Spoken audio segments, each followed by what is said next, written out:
BA second year की कल की क्लास में हमने पढ़ा था रीतिकालीन प्रमुख कवि एवं उनकी रचनाएं।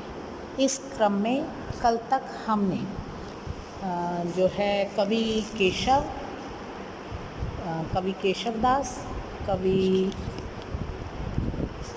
कवि मतीराम, कवि जो है बिहारी आदि 5 कवियों को और कवि देव जैसे 5 कवियों को पढ़ा था। और जो है अनुमानतः है प्रमुख कवियों को मैंने इस लेक्चर में 11 प्रमुख कवियों को लिया है, जिसमें जो है 5 हम पढ़ चुके हैं।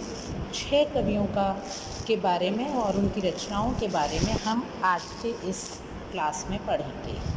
तो कवि देव के बाद में अगले कवि आते हैं कवि घनानंद। कवि घनानंद का जो है जीवन काल जो है वो 1689 से माना गया है। कवि घनानंद का जो है जन्म 1689 ईस्वी में और मृत्यु नादिर शाह के आक्रमण के समय 1739 में हुई थी। 1739 में हुई थी। ये रीतिमुक्त धारा के श्रृंगारी कवि हैं। दिल्ली के बादशाह मोहम्मद शाह के मीर मुंशी थे और जाति से कायस्थ थे। दरबार छोड़ने के बाद ये वृंदावन में निम्बार्क संप्रदाय के वैष्णव हो गए। इनके काव्य में प्रयुक्त सुजान शब्द कहीं कृष्णवाची है तो कहीं इनकी प्रेयसी के सूचक के रूप में चित्रित हुआ है। इसके अतिरिक्त कवि घनानंद जो है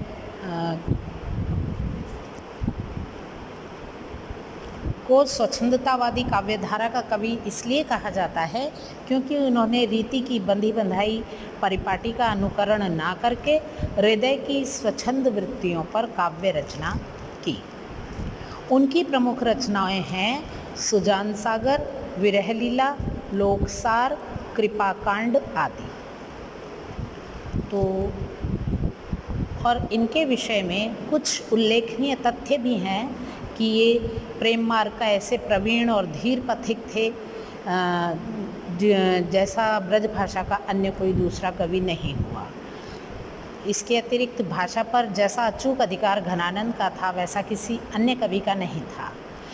या कि कहें घनानंद उन बिरले कवियों में हैं जो भाषा की लाक्षणिक पदावली की शक्ति से परिचित हैं। इतना ही नहीं, घनानंद ने संयोग और वियोग दोनों का चित्रण किया है। यद्यपि वियोग इनका अतिवादी हो गया है, परंतु संयोग के जो पद हैं वे भी बहुत ही सुंदर बन पड़े हैं। तो इस तरह से ये रीति काल के घनानंद बहुत ही प्रमुख कवि रहे और लोकप्रिय कवियों की श्रेणी में आते हैं। इसके बाद हैं कवि पद्माकर। कवि पद्माकर के रीतिकाल के कवियों में कवि पद्माकर का नाम बहुत ही आदर और सम्मान से लिया जाता है। बिहारी के बाद ये सबसे लोकप्रिय कवि हुए हैं। इनको जैसी लोकप्रियता मिली वैसी लोकप्रियता बहुत ही कम कवियों को मिल पाती है। इनका जन्म बांदा में 1753 ईस्वी में एवं मृत्यु 1833 ईस्वी में हुई। ये क्रमशः अवध के बादशाह हिम्मत बहादुर, रघुनाथ राव, सतारा के रघुनाथ राव, जयपुर के महाराजा प्रताप सिंह के यहाँ रहे।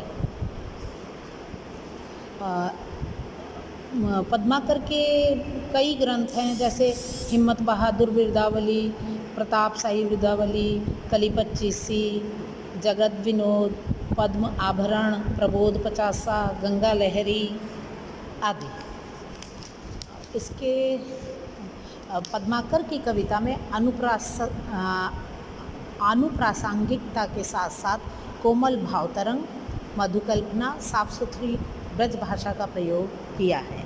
लाक्षणिक शब्दों के प्रयोग से वे अपनी अनुभूति को सशक्त रूप में प्रस्तुत करने वाले कवि रहे हैं। इसके पश्चात जो कवि आते हैं वो अगले कवि हैं कवि वृंद। कवि वृंद इनकी जो है इनका जन्म 1704 ईस्वी में हुआ और इन्होंने वृंद सक्सेई नामक नीति ग्रंथ में 700 दोहों की रचना की। इनके दोहे अत्यंत लोकप्रिय और नीतिपरक रहे हैं, जैसे फीकी पर नीकी लगे कही ये समय विचारी, सबको मन हर्षित करे ज्यों विवाह में गारी। इनके जो है कवि वृंद के पश्चात जो है अगला नाम आता है बैताल शरवारी। ये बुंदेलखंड के राजा प्रताप सिंह रसिक विक्रम शाही के नाम से प्रसिद्ध हैं के सभा कवि थे। इन्होंने अपनी रचनाओं में विक्रम को संबोधित कर नीति काव्य की रचना की है। खेतीबाड़ी से संबंधित अनेक कहावतें घाघ ने कहकर लोक जीवन का चित्रण काव्य में किया है। जीवन के निगूढ़तम रहस्य को व्यावहारिक जीवन में नीति के माध्यम से इन्होंने प्रस्तुत किया है। इसके बाद में जो कवि हैं वो प्रमुख कवि हैं दीनदयाल गिरी, जिनका जन्म 1802 ईस्वी में माना जाता है। लौकिक विषयों पर लिखी इनकी अन्योक्तियाँ बहुत प्रसिद्ध रही हैं। इन्होंने भी लौकिक विषयों पर नीतिपरक रचनाएं लिखी हैं। इनकी प्रमुख रचना है अन्योक्ति कल्पद्रुम। और प्रमुख कवियों की इस परंपरा में अंतिम कवि हैं गिरिधर कविराय। कवि गिरिधर कविराय, इनकी कुंडलियाँ बहुत प्रसिद्ध हैं और इन्होंने नीतिपरक कुंडलियों की रचना की है और ये हमारे सिलेबस में भी प्रमुखता से लिए जाते रहे हैं।